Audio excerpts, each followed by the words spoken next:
Welcome. You are listening to the Fallen Earth podcast with Bennett. That is me, the only podcast that I know of about Fallen Earth since every other podcast got nuked off the face of the planet or infected with the Shiva virus when global tech ruined the world.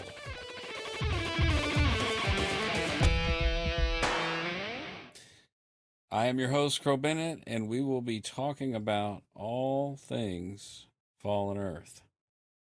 The divergent community it was, became, and now remains a phantom shadow of its former self. We will talk about all things related to Fallen Earth, including things that are not specifically Fallen Earth related, such as large gaming communities that saw the huge potential of the game and invested hard, heavy, and early in this antiquated gem of an MMO.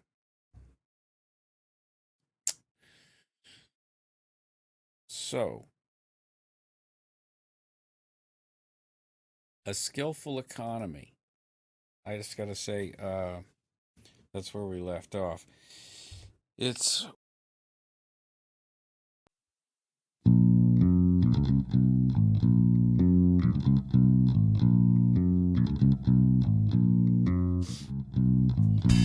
welcome.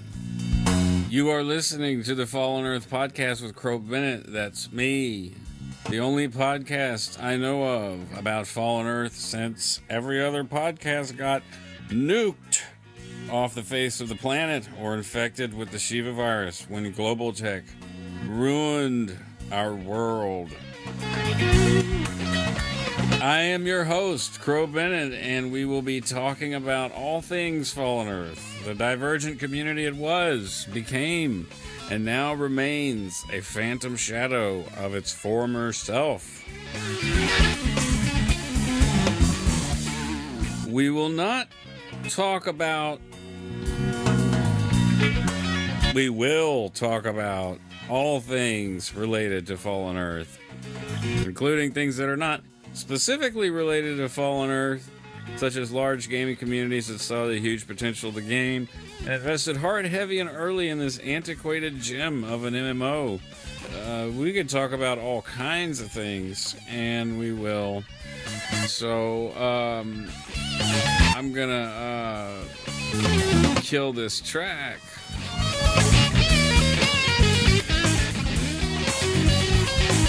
That is a track off of it's a vinyl, limited edition vinyl of a band that a dear friend of mine played bass guitar in. The band is called Lingus, and it's not on Spotify yet. We did a vinyl only release, but there's some killer songs. This is early 90s funk, New Orleans funk, and just absolutely fucking killer band. So we have finished the Bainbridge document. We got through it in a couple, 4 episodes. 4. I think that's pretty damn good. I think that's pretty darn good. And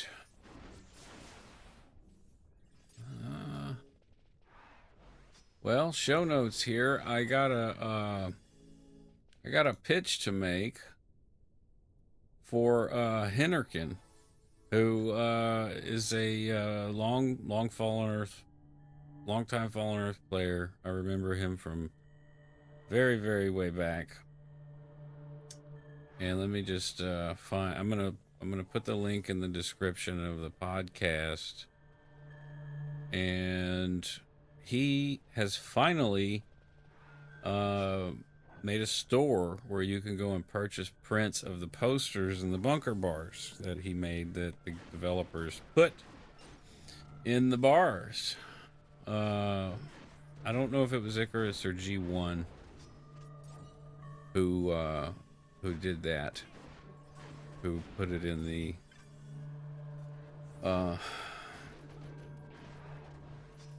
game. But he's got some great posters. We've got Tetrax. We've got a Tetrax poster. Looks amazing. There's a Black Sunshine poster with a black interceptor. It says exploding on the highway like a slug from a 45. True death. 400 horsepower of maximum performance piercing the night. This is Black Sunshine. You might recognize the lyric from White Zombie, before the Rob Zombie thing, White Zombie, which was his band. A song called Black Sunshine has a killer bass line and guitar part. So that's a great poster. That's a poster that I wouldn't mind having. And then it says the release date, June 6th, 2158. June 6th, I believe, is the day of infamy. I'm not 100% sure on that. But, you know, how we do here. Google knows everything. It also knows nothing.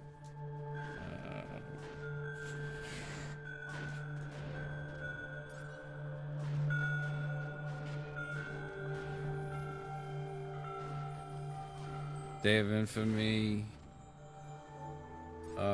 December 8th. Let's see, June 6th. That, I know that's an important military. Yeah, June 6th. That's D-Day. D-Day. Right. Okay. So, Black Sunshine was released on D-Day in 2158. Roadkill, Harley Warhol's Roadkill. Invicta comes for you, and hell itself rides with us. It has the name that I can't read. If I can't read it. These are high quality things, but I'm looking at lower resolution ones. And there's Desperado, sort of a traveler theme deal, and it's in Hyetta. That's something that some of our Saints friends would like. Harley Warhol in Chota with a shotgun. That's another one I want. Like, I want all of these posters. World Series of Pain. Old Kingman 2158. And then the LifeNet poster, A Clone a Day Keeps the Doctor Away. These are absolutely awesome designs, which is why they were put in the game. I mean, the developers just, they'd be silly not to.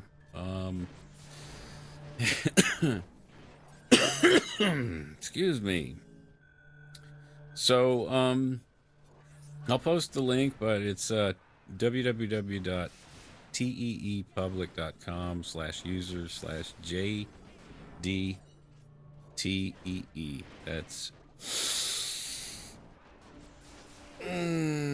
Juliet Delta Tango Echo Echo. All right. So I got that part out of the way, the show notes. So I guess in this episode, you know, because we went from the logline introduction straight into the Bainbridge document, which is heavy stuff, and from here on out, I will be looking for things to like, as I talk about the whole journey over the years, Fallen Earth, referencing some of his academic observations, because they are valid and relevant. When I first read the document, I thought, man, this is just some like RP type research. But it is actually quite a lot more than that. So I'm interested to re-examine the events. We have 150 videos in the Fallen Earth Historical Society. There's more than that, but those are the ones that I felt in that playlist that I felt would be the most prominent to go over. And I'm not expecting to do 150 episodes. Maybe, go through quite a few in each episode. And I'm not sure how it works, but Anchor has an option to upload, and they're encouraging to upload videos with the podcast. So I may, well, I mean, it would absolutely make the most sense to upload the video with that. So that's something to look forward to.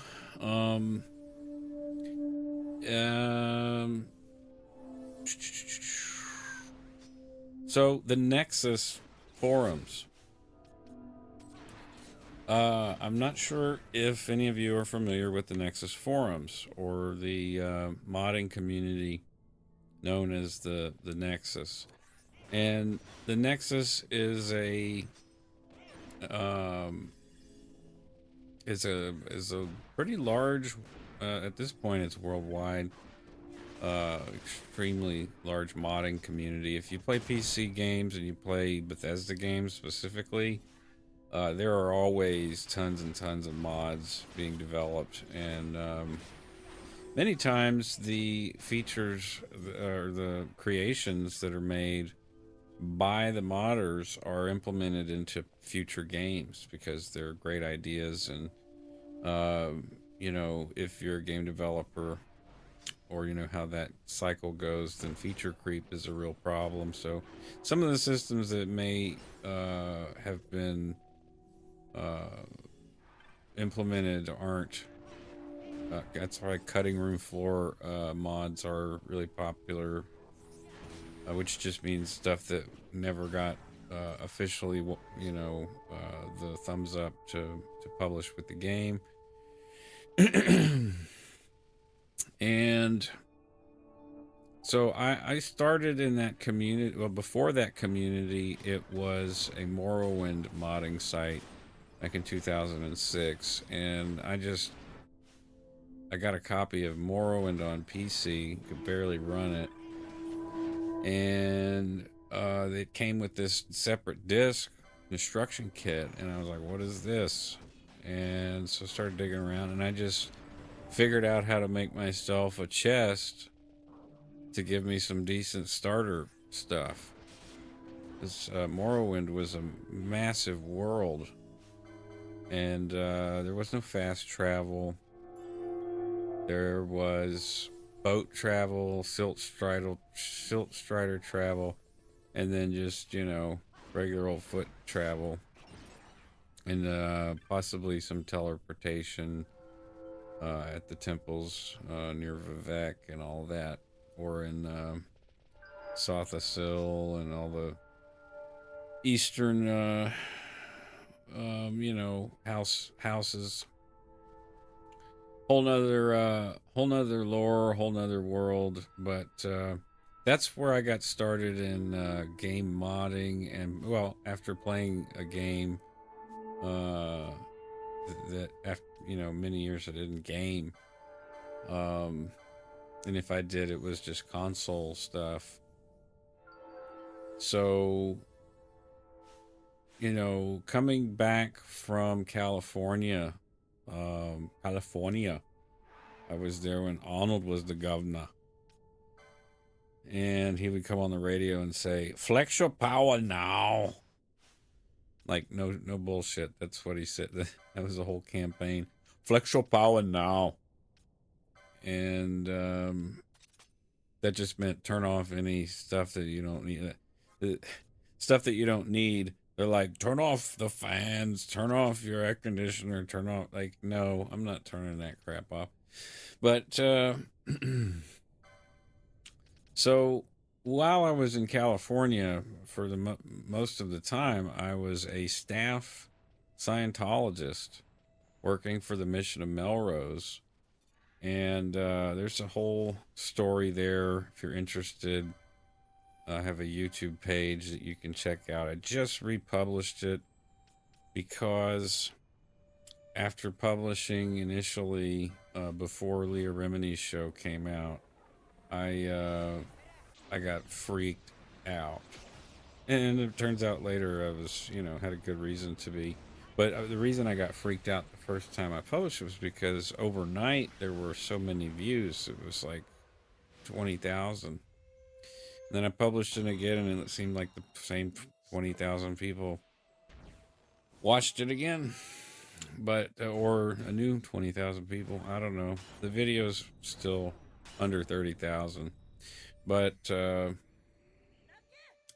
it was terrifying for me to do that. We'll get more into like how and why that's relevant with regard to Fallen Earth later, because I could really go into some deep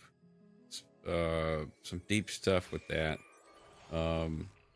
especially having read and having a sociological, like an academic sociological perspective on Fallen Earth, not just Fallen Earth, but any virtual civilization, any kind of simulation, like even WoW. And speaking of WoW, this was the reason why I didn't play MMOs. I played consoles. I didn't want to get in on PC. And I'll tell you why. It's a simple reason. When I graduated high school, sometime thereafter, don't remember what year, and I got my GED, but whatever. I had one good friend and my favorite cousin just sort of disappear out of my life. And one of them was the guitarist from a band I was in, and the other one was my cousin, and she's just always been super fun, super cool person to hang out with, and incredibly intelligent. Quake champion, was involved in the very early beginnings of QuakeCon, and worked with a group of people from Lake Charles, Louisiana, Baton Rouge, Louisiana, Dallas, Fort Worth, Texas, and all kinds of places in between, setting up LAN parties, and they turned into QuakeCon. So she was involved in that early stuff, which to me is also incredibly fascinating. I'd love to have her on either this podcast or maybe a completely different one, but I think she'd have a lot of interesting things to say about this, and she's very interested in all this throughout the years, in the development or the lifetime of Fallen Earth. I always kept her up to date because she was into it, because she understood she played WoW, and yeah, there was a certain point for her where the virtual simulation and of that civilization just became not a place for her to exist anymore. So I focused instead, and I saw that early on as a danger for me specifically, MMOs and stuff like Diablo 2, because such a time sink, and I was still learning and studying so much music of the people that I looked up to, the guitarists and the songwriters that I looked up to. So I'm glad that I didn't play those games. They weren't that attractive to me anyway. The post-apocalyptic genre is probably my favorite of all time. And that goes for movies, fiction, if I read fiction, which is rare, or video games. I just really like it. You know, when people were freaking out about Cyberpunk 2077, I'm like, well, where's our new post-apocalyptic game? I know it's not Fallout 76, and while Fallout 76 is a good game, you know, you can shake your fist. I'll shake my fist with you because, oh my God, so many problems. But it's a decent enough game, I guess. But uh, it's not a world. Like, this is the thing about, and I think this is the thing that Bill Bainbridge studies and is really uh, found interesting, and why he's written so many books about these topics, is because these are simulations. I mean, this guy infiltrated a cult back in 1978 to see, you know, how an alternate civilization, which is what a cult is, really. You know, you're living in your own, you're living in your own universe, your own rules, different set of rules completely. So I feel like my gate on this track is just a bit much. Where's my gate? There we go. Turn the threshold down. Yeah. Check. All right. Yeah. Let's adjust that gate. Okay. Um so losing friends to MMOs for years at a time, like, just didn't seem cool, and I had other stuff to do. So that was prior to me going to Tennessee and prior to me going to California. When I came back to Louisiana in 2005,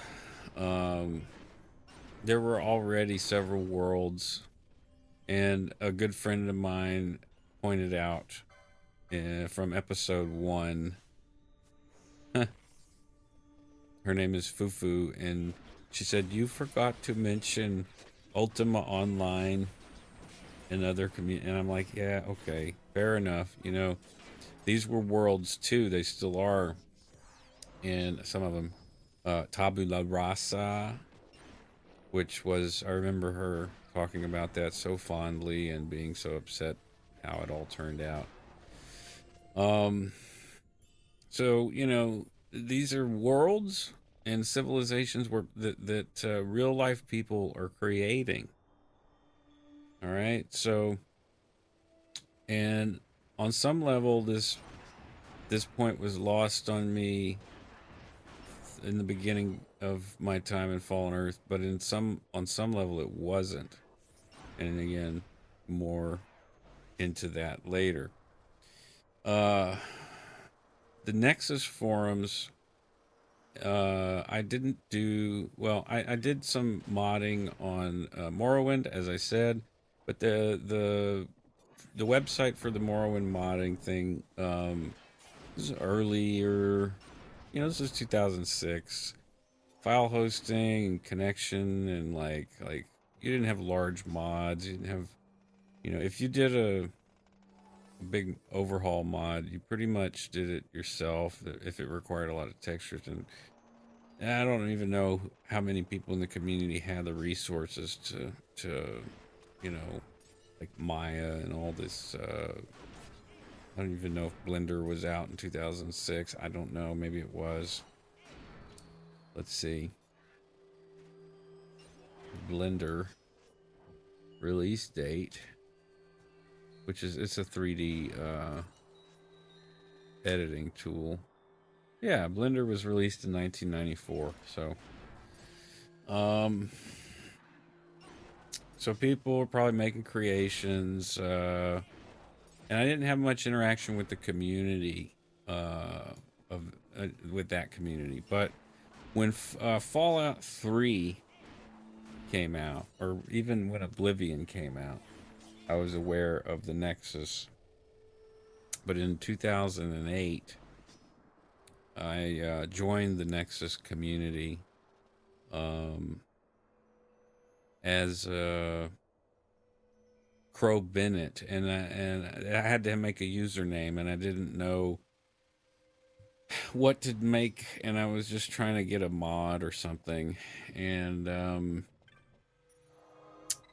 so at the time I was watching on Netflix, probably because Heroes was out earlier than 2008, I believe, and but I was watching it, and Noah Bennett uh, was a character who was, I would say, chaotic neutral, maybe um, neutral evil, but I don't know. I would say it would be more like chaotic neutral or like neutral. And I really, really dug this character. You know, I know the show went into a hurling mass of flames by season 3. I didn't really care for it after that, and then but I did stick it out and watched all the way to the circus stuff and the end of the series. So yeah, it's 1:11 a.m. Make a wish. Um so I kind of, I was like, okay, Bennett, and then there was also a character in the Fallout 3 game called Crow, and he generally carried all the stuff that I liked. And he was a traitor, and my first tune in Fallout 3 was a traitor, sort of a neutral, chaotic neutral. Um, but neutral was because in Fallout 3 you had you had those karma uh, points, so you could be evil, neutral, or good, and it kind of followed that whole D&D thing. You could be chaotic neutral, you could be chaotic good, you could be neutral evil, you could be neutral good. And I'm sure you heard that car pass. I've adjusted the gate so that the threshold is lower, but you just heard a car go by. Okay. Um Stream of consciousness, Nexus forums, 2008.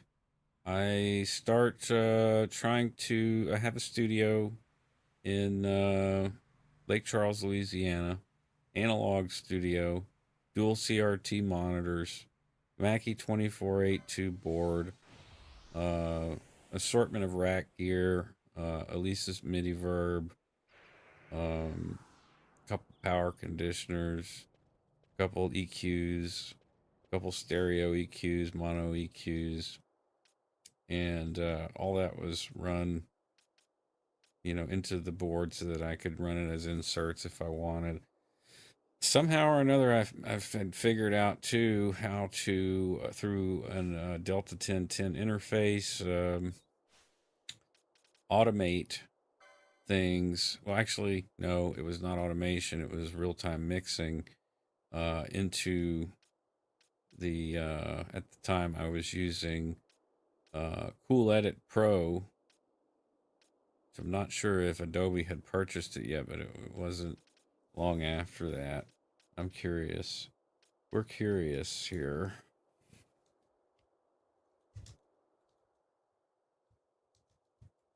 When did Adobe acquire Cool Edit Pro? 2003. Okay, so they already had it. But at this time, I had a cracked version. And if you ever had a cracked version of Adobe Audition, then you know that I am Peter Keistgard.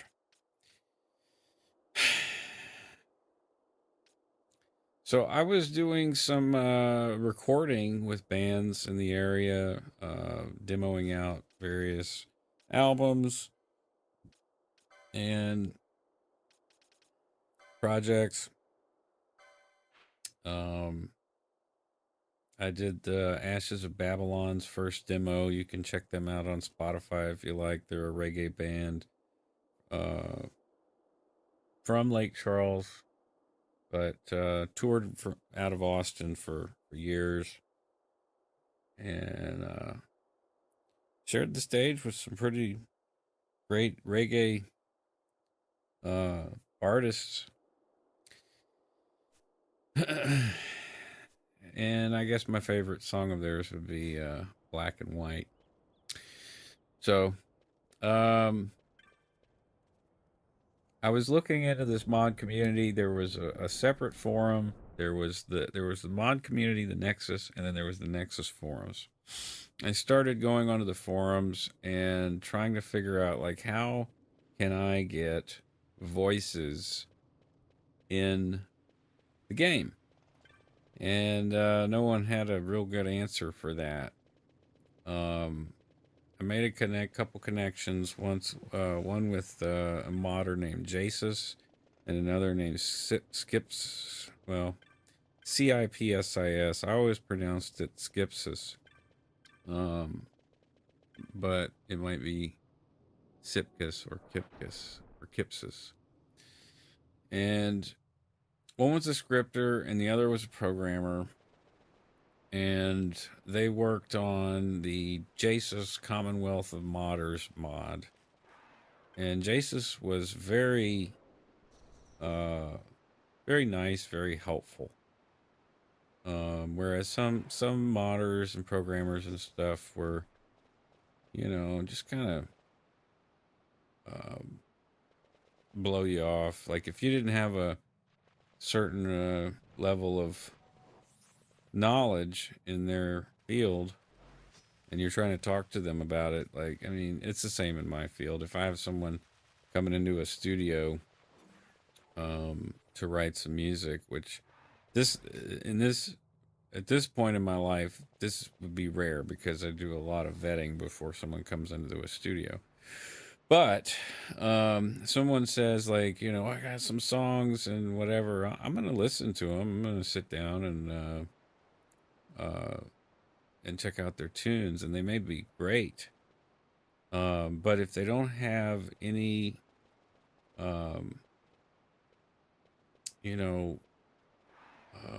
like if they want to produce something, that's one thing. But if they want to just record something, it's another thing. And a lot of people come to me to produce things. They want my musical. They want me to sprinkle my special sauce on it. All right, and that's going to depend a lot on my decision to do any development with an artist is going to depend a lot on their understanding or their willingness to trust, their ability to trust.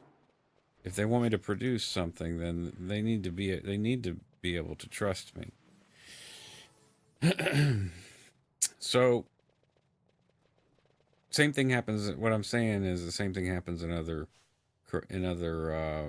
specialties or areas of expertise. Like there are people. What I'm saying is that I will kind of like just not really have that much interest in talking to someone, as gung-ho as they may be, if they know so little that I'd have to teach them so much, because I'm trying to actually not do that. I'm trying to produce stuff, like work with people who are better than me, or people that um, are trying to work with people better than them. And when I say better, I just mean that they can learn from.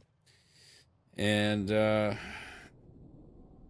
yeah, so it's how you get better at things, in my experience, is work with people more intelligent than you, more skilled in what you're doing, and watch them, see what they do. You can learn a lot.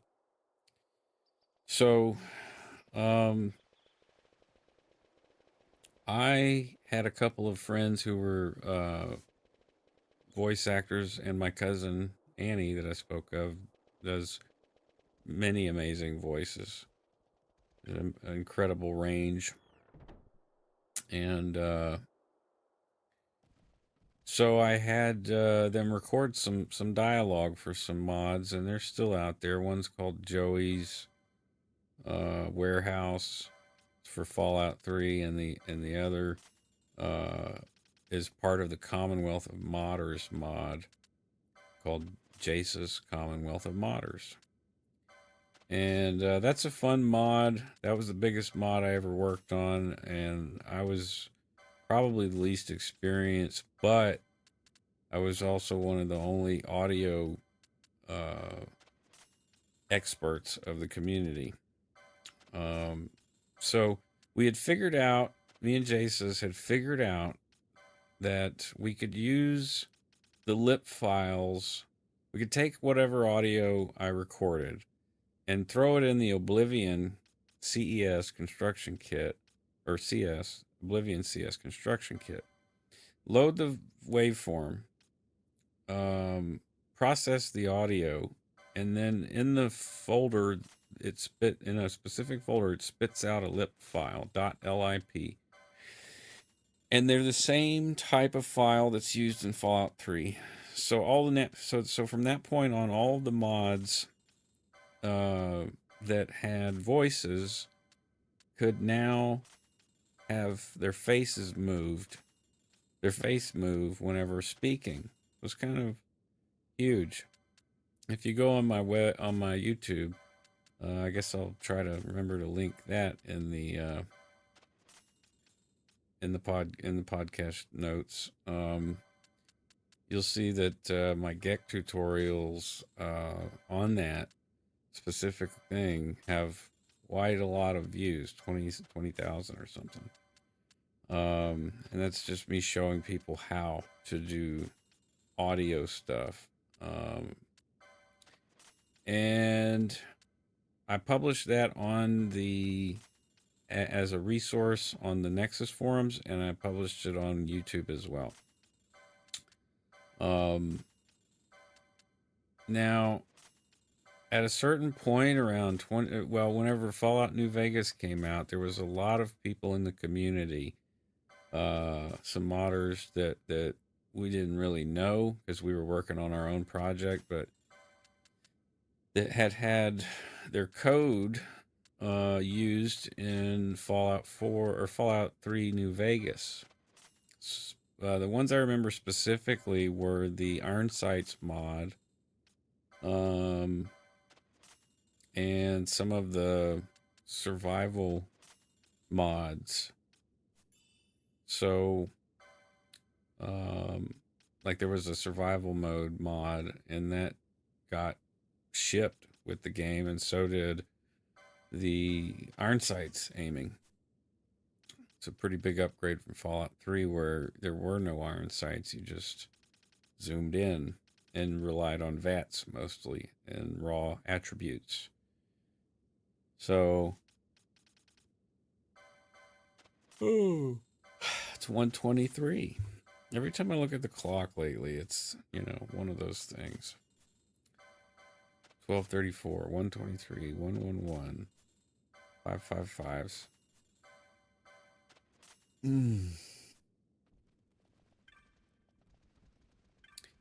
So, long way around. when the community started to fracture and pull their mods and make bold statements and get up on their soapbox on the forums about how their mods were stolen and their code was stolen and whatever. I had published the Joey mod and a Deathclaw repeatable quest mod for old Olney. Fun little repeatable, and the that one was called Crow's Deathclaw mod, and then I released CW Labs, Commonwealth Labs mod, which was a collection. It was like a scavenger hunt mod where you go and try and there's bosses that have incredibly overpowered weapons, and if you could kill them, then you could take them. And then there were 7 bosses or something like that, and then after that there was 20 something uniques that were a bit harder to find. Someone actually published a strategy guide for it. And the retextures that I did them. They were terrible. But the effects that the guns had were pretty cool. Like there was one gun that I really liked that was a 10 mil pistol, but fired a 308 round. So in a way, it's kind of like some of the Fallout 4 mods now, where you can put any mod with any weapon, like put a 308 receiver and a 10 millimeter pistol. But it limited the ammo capacity. So then I also had another one that was awesome. Was it was a Fat Man, but it shot out 20 plasma grenades, and the ammo was microfusion cells or something like that. Like one microfusion cell would shoot out 20 plasma grenades. That one was fun. Also crashed the game a lot. But last months of 2008 or summer of 2008, I was digging through the forums and I found a post by a member who would frequently run it, like how forums are, like it's names that you recognize, and this was the ones that you don't recognize. There's some that you do recognize and you're like, oh, I really don't care what that person has to say, because it's usually negative or whatever, or just trolling or whatever. This person was a person who posted like cool content, cool stories, and cool and good advice and all that stuff. So I saw that he had posted a link to an interview of Lee Hammock describing Fallen Earth. And I wish I knew where that video was.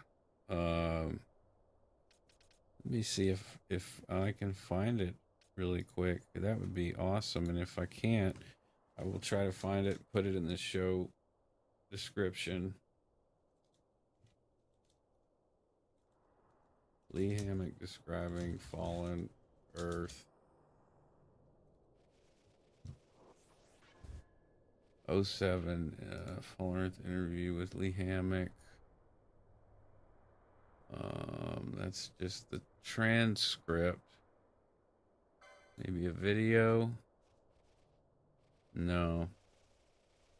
I've tried looking for it before, but if I find it, I will link it. And his description of it and the footage that he showed and the artwork, he was describing, in my mind, what was Fallout 3, but in a massive 1,000 square kilometer map. And it was an MMO. And it had stats, and it had a system, an attribute system, multiple skill systems, the ability to kind of build your character however you want. And I went immediately and signed up for the alpha. Now, the alpha was already going, and there were 3 alpha sessions that I'm aware of that lasted, I don't know how long. I got into the last alpha, but by the time I was able to log in and upgrade my computer to run the thing, I basically logged into alpha. There was 2 days of alpha, and there was a lot of things broken. They kept doing restarts, and I was like, okay, it's fine. Let's wait. And I applied for closed beta. And in closed beta, that would have been at some point between September 2008. Oh, no. Fallen Earth release date was in September of 2009, I believe.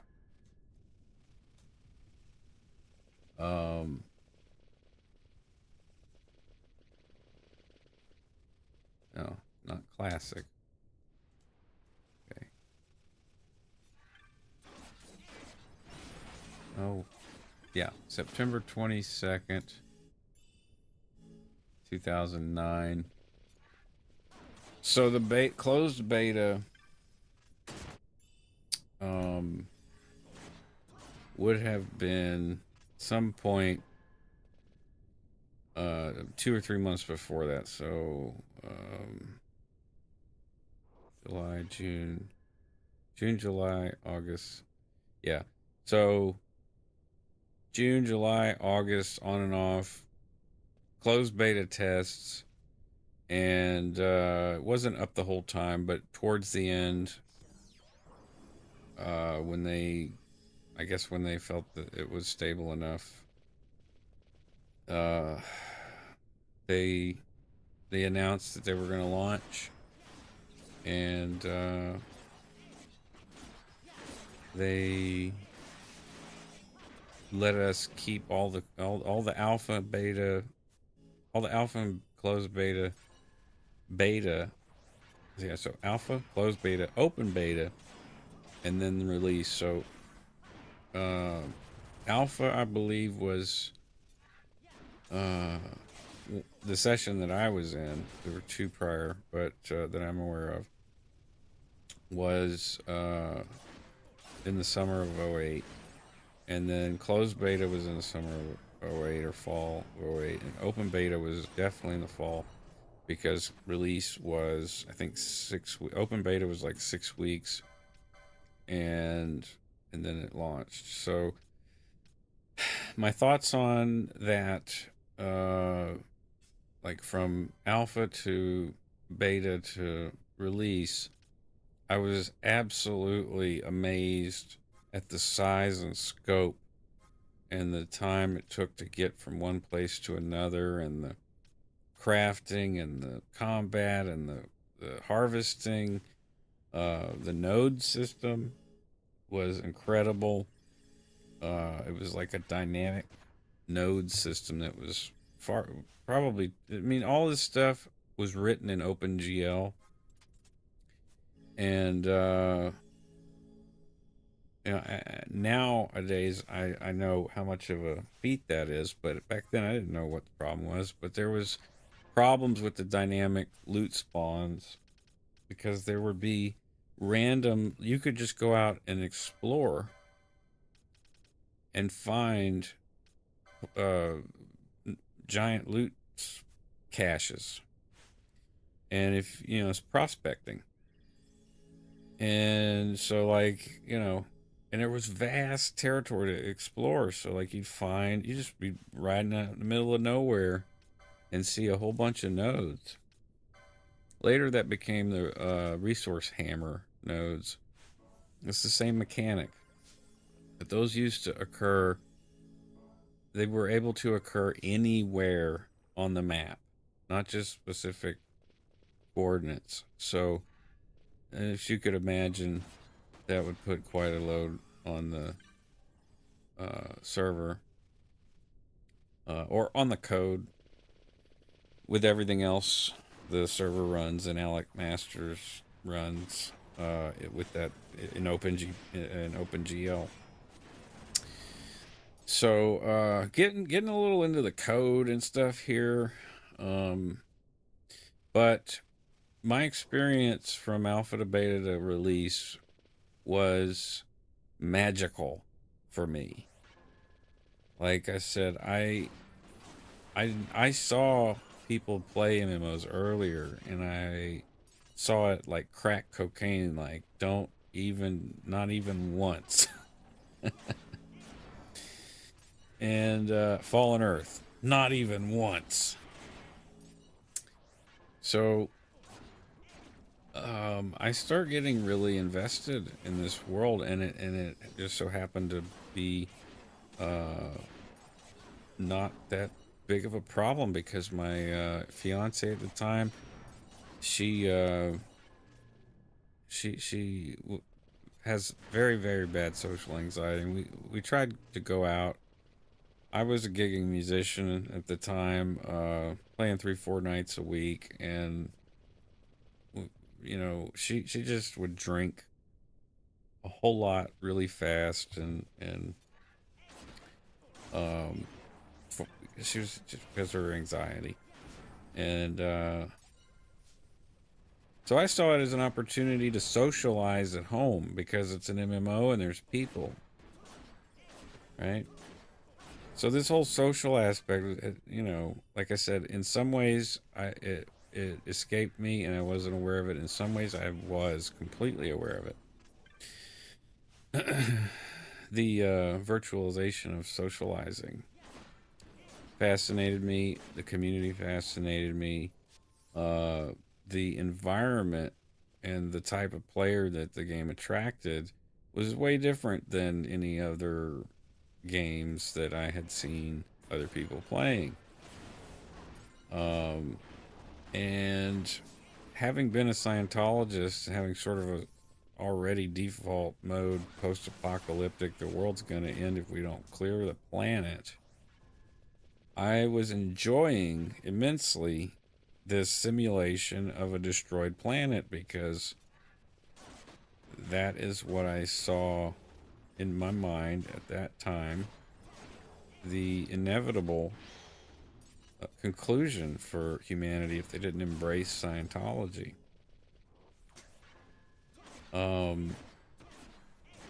But I did a lot of solo stuff in beta, and the crafting has really got me.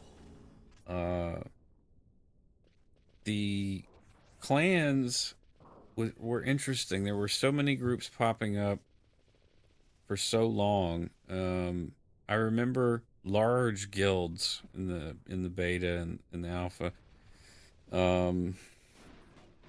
The older gamers, they've been around for a long time. Soldiers of Fortune at that time were huge organization of gamers playing Battlefield, Call of Duty, usually shooters, and they had a good like in-game discipline. Like they would form up and use strategy and stuff, but they did not have they did not seem to have any kind of the other side of the coin. There is the you're building a character in an RPG, and they didn't seem to have much experience in that, or the raw attributes that affect your ability to appear on radar and stuff like that. Like, you know, there were some funny moments where soldiers of fortune would be all like proned out in a field, and they're just like sticking out like sore thumbs, and just shoot them. But I wasn't doing that at that time. I wasn't PvPing, but I saw so many soldiers of fortune, so many wolves of war, so many Fist of the Empire. Um, so many older gamers. There was a guild called Tau. Saw a lot of those. They weren't as big as others, but they were. You'd see them everywhere. Um, the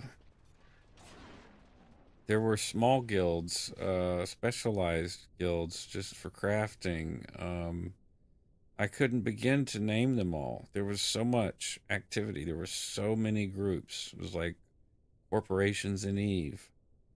Um, there's just too many. So that was a complete immersive experience for me, and a good way for me to start socializing. I joined a clan, as I said in in a previous episode.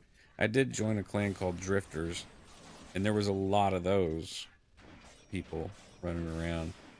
But I'd watched what they were doing. They weren't like organized. They were just literally drifters. Like, so that I was like, I can, you know, I don't want to any kind of commitment from a group. Like, I just want to join a group and socialize and play the game, and maybe if I need help with an instance or something, get some help. Plus, I was a noob to MMOs, and so I joined that guild. The guild leader at the time and the founder, his name was Maul, Mawl. He had another alt named Maul, Maul. He was Chota. And, you know, I played with a couple of characters, a couple of people that I remember their names. One was Brand McManus. Another one was Sun Larson. And those are the ones that I remember. And Maul. And it was a great time. It was an exploratory thing for everybody. Those of us who were in closed beta had a little head start, and that was awesome because the auction house was global, I believe. And I think that at different times it's been either global or local. I cannot remember if it was global or local in the beginning. So this is patch 1. I mean, this is version 1.0. Overwhelming amount of skills, books, crafting trees. Overwhelming. But the chasing the carrot was so much fun, and stocking up on materials was a fun activity. So I looked back in the rearview mirror at that point at the Nexus forums. We had published our mod, Commonwealth of Modders. I had some other mods published, and the community exploded when New Vegas came out. Everyone was pissed off. I enjoyed New Vegas, but I understood why people would be upset. But if you read the end user license agreement, when you use the Garden of Eden creation kit, you will find that they have the right to do that. These tools are made for you to enhance your experience, but if you upload it to the Nexus,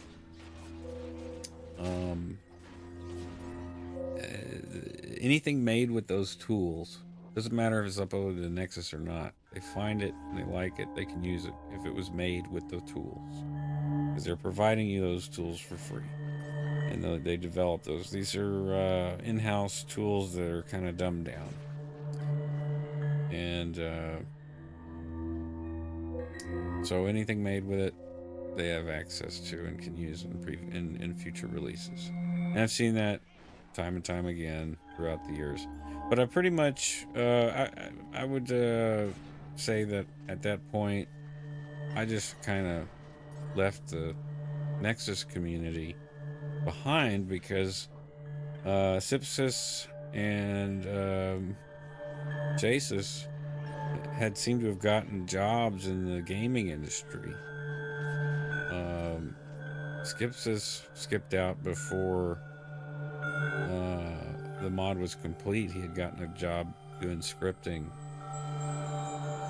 And Jasus, I think, got a job doing 3D modeling for, I don't know if it was a game company, but he got real busy, so I lost touch with those guys. And so those were my main points of contact in that community. And then it seemed like a whole new batch of modders came along to fill this void, and I didn't know any of them. And I tried to, come back to the community a couple of times, and it just felt wrong. I don't know how else to say it. So the focus became Fallen Earth and leveling and exploring and becoming an oil tycoon. So we'll leave off there and continue with my starter town next time. Let me see if there's anything I need to mention. Be sure to here we go, show notes. The website's still under development, but it is open to the public. It's exile.fyi. And the Discord, if you'd like to come and have a chat or play some games, exile.chat in your browser should bring you directly to us in our Discord. Be sure to check out Henrikin's posters. Those are awesome. Any of you who are looking for some Fallout merch, which is hard to find these days. There's some real good quality stuff on that store that he's got. And next podcast we'll start talking about Sector 1 and me trying to become an oil tycoon in Drifters. Until next time,